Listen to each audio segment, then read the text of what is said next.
श्री सद्गुरु महाराज की जय। धन्य धन्य सद्गुरु सुखद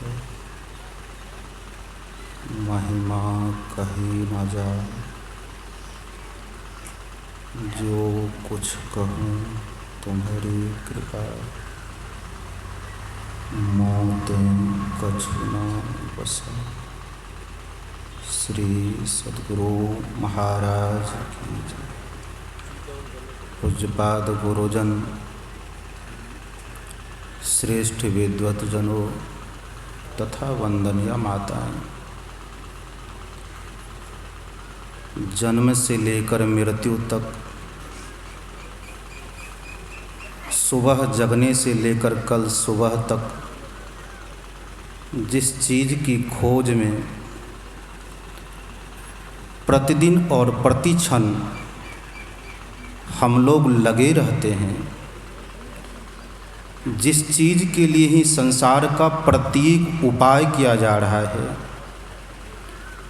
उसी की उपलब्धि का साधन, उपाय, उद्यम, तरीका संत मत बतलाता है। संत मत की परिभाषा को हम लोगों ने सुना होगा। गुरु महाराज संत मत की परिभाषा में लिखते हैं, शांति प्राप्त करने का प्रेरण मनुष्यों के हृदय में स्वाभाविक है। यही एक चीज़ है शांति, जिसका पर्याय सुख बोल सकते हैं। संसार के प्रत्येक मानव या प्रत्येक जीव कह दें तो कोई हास्यास्पद नहीं। प्रत्येक मानव के प्रति क्षण का खोज मात्र है सुख की खोज। गुरु महाराज कहते हैं, इसी प्रेरण से, किस प्रेरण से? जिस प्रेरण से भोजन करते हैं, जिस प्रेरण से सोते हैं, जिस प्रेरण से खेती करते हैं, जिस प्रेरण से व्यापार करते हैं, जिस प्रेरण से संसार का धर्म, अधर्म, कुकर्म, अच्छा कर्म, प्रत्येक कर्म करते हैं, उसी प्रेरण से प्रेरित होकर संतों ने इसकी पूरी खोज की। क्या खोज की? कि मानव या जीव जिसे खोज रहा है उसकी प्राप्ति कहाँ होगी। और संतों ने वही बतलाया कि जिसे ढूंढ रहे हो तुम स्वयं वही हो। अवश्य ही माया से आबद्ध होने के कारण हम लोग अपने अपने को शरीर मान लिए। मेरा भी नाम शरीर कह करके गिनाया गया, लेकिन खूब अच्छी प्रकार बार बार इसका स्मरण करते हुए विश्वास करें कि हम शरीर नहीं। संपूर्ण वेदांत संतवाणी एक स्वर से एक शब्द का उद्घोष कर रही है, नाहम देहास्मि अहम ब्रह्मस्मि। अर्थात मैं देह नहीं, देह में रहने वाला ब्रह्म हूँ। और उस सुख का सागर मैं स्वयं हूँ, जिसे हम इंद्रियों में, शरीरों में, संसार की विभिन्न वस्तुओं में खोज रहे हैं। वह सूर्य, सुख का सूर्य, सुख का सागर हम स्वयं। संतों ने इसी की पूरी खोज की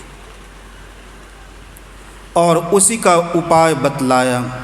संत महापुरुष कहते हैं, जीवो, जब तक तुम अर्थात हम अपने स्वरूप का साक्षात ना कर लें, अपने तय का ज्ञान प्राप्त ना कर लें, अपने आप को नहीं जान लें, तब तक संसार के दुख से छूट पाना संभव नहीं।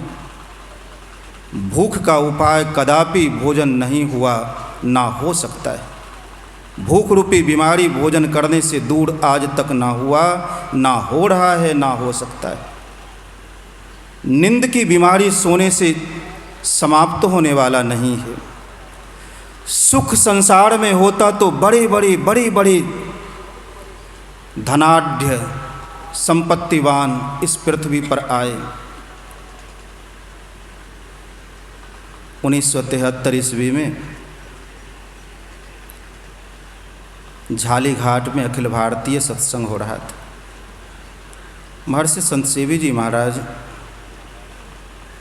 बादशाह सिकंदर का उदाहरण दे रहे थे कि बादशाह सिकंदर सुख के वास्ते संपूर्ण संसार पर विजय प्राप्त किया। गुरु महाराज बगल में विराजमान थे। उस समय कुर्सी नहीं लगती थी, तस्वीर नहीं थी, स्वयं गुरु महाराज सशरीर हुआ करते थे। गुरु महाराज कहते हैं, संत सेवी जी हजूर, सिकंदर का अंतिम वाणी सुनाइए, अंतिम दोहा सुनाइए। महर्षि संत सेवी जी ने सिकंदर का अंतिम दोहा सुनाया, जिसका अर्थ है कि संपूर्ण संसार का संपत्तिवान सिकंदर खुला हाथ संसार से चला गया, कुछ भी नहीं ले जा पाया, उसका शरीर यहीं छूट गया। गुरु महाराज फूट फूट कर रोने लगे। गुरु महाराज का यही वहाँ प्रवचन था, रोना। और एक ही शब्द उस प्रवचन में गुरु महाराज ने कहा था, मेही दास की भी हड्डी कुप्पा घाट में गल जाएगी, मेही दास भी शरीर को नहीं ले जा पाएगा। अर्थात जिस शरीर में हम हैं, हमारे लिए यह एक किस्म का कैद खाना है। संत कबीर साहब कहते हैं, मैं मतलब चैतन्य आत्मा, जीवात्मा, मैं तो आन पड़ी चोरन के नगर। हम आप चोर के नगर में, अंधकार मंडल में, शरीर रूपी नगर में उतर गए। किसके लिए जिह्वा तरस रही है, किस स्वाद के लिए भोजन करते हैं? सत्संग बिना जिए तरस। जीवात्मा का प्यास जब भी दूर होगा, वह सत्संग रूपी रस को पीकर ही दूर हो सकता है।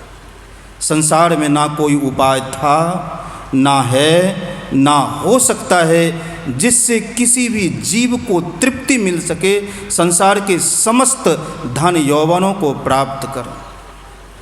संत कबीर साहब कहते हैं, इस सत्संग में, किस सत्संग में? हम आते आते दूर से ही अनिल बाबा की वाणी को सुन रहे थे। आंतरिक सत्संग, आंतरिक सत्संग की ही प्रेरणा बाहरी सत्संग से दी जाती है, ली जाती है। आंतरिक सत्संग करने से इस सत्संग में, किस सत्संग में, जब दीर्घ काल तक भूख रूपी रोग को मिटाने के लिए, नींद रूपी रोग को मिटाने के लिए, अक्षय सुख प्राप्ति के लिए अपने अंदर में आंतरिक खेती, सत्य नाम की खेती, राम नाम की व्यापारी जब कोई साधक साधिका करते हैं तो इस सत्संग में लाभ बहुत है। तुरंत मिलावे गुरु। यह सत्संग क्या करता? हमारे स्वरूप के ऊपर, हमारे ऊपर से माया की पर्दा को हटा देता। हम अपने अंदर में प्रवेश करते हैं, गुरु से मिलाता। गुरु अर्थात हमें अपने अंदर में ज्ञान होता है, ना हम देहास्मि, मैं देह नहीं, अहम ब्रह्मस्मि, मैं ही ब्रह्म हूँ, मैं ही आनंद हूँ। इसे प्राप्त कराने वाला संसार में कोई उपाय है, उसका नाम है सत्संग। परमाराध्य गुरु महाराज अपने पद में कहा, नित्य प्रति सत्संग कर ले प्यारा। प्यारा मतलब शरीर नहीं, हे जीवात्मा, निरंतर और नित्य प्रति सत्संग करो। सत्संग मतलब अपनी सूरत को, चैतन्य वृत्ति को, मन को, ख्याल को, औसत इंद्रियों से, जो नाशवान शरीर है, बचपना बीत गई, जवानी खत्म होने वाला है, बुढ़ापा और कल मृत्यु होगी, इस असत संसार और शरीर से अपने आप को हटाकर नित्य प्रति सत्संग करो। अर्थात अपने आप को, अपनी सूरत को अपने अंदर में सत्य के साथ जोड़ो या सत्य की ओर ले चलो। सत्य की ओर ले चलना या सत्य के साथ अपने सूरत का मिलाना ही आंतरिक सत्संग है। आगे गुरु महाराज कहते हैं, सार कार्य का निर्णय करके। सार कार्य क्या? एक रिजल्ट सुनाता हूँ। संपूर्ण शोध का रिजल्ट यही है, रिजल्टेंट वैल्यू यही है। जो कुछ आज तक पृथ्वी में किया, सबका अंतः परिणाम, रिजल्टेंट वैल्यू जीरो होता तो संत कहते करते जाओ। रिजल्टेंट वैल्यू 0 भी नहीं होता, हम कितने माइनस में चले जाते, कितना घाटा का सौदा करने में लगे हुए हैं कि यह कर्म प्रतिदिन का देखना सुनना, प्रत्येक कर्म हमें 84 लाख योनियों की ओर ले जा रहा है। गुरु महाराज कहते हैं सार कार्य यही है जो शरीरों से छुटाने वाला कार्य, अपने आप को प्राप्त कराने वाला कार्य है, निज स्वरूप का ज्ञान कराने वाला कार्य है।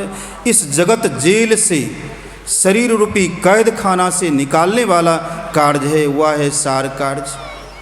कोई कैद यदि कैद खाना में हो, एक सज्जन का रात फोन आया, बाबा झूठ मूठ का केस में फंसा दिया, भाई को पकड़ कर जेल में बंद कर दिया है, किसी तरह बेल करा दीजिए। कहा अच्छा सीजीएम से बात करता हूँ।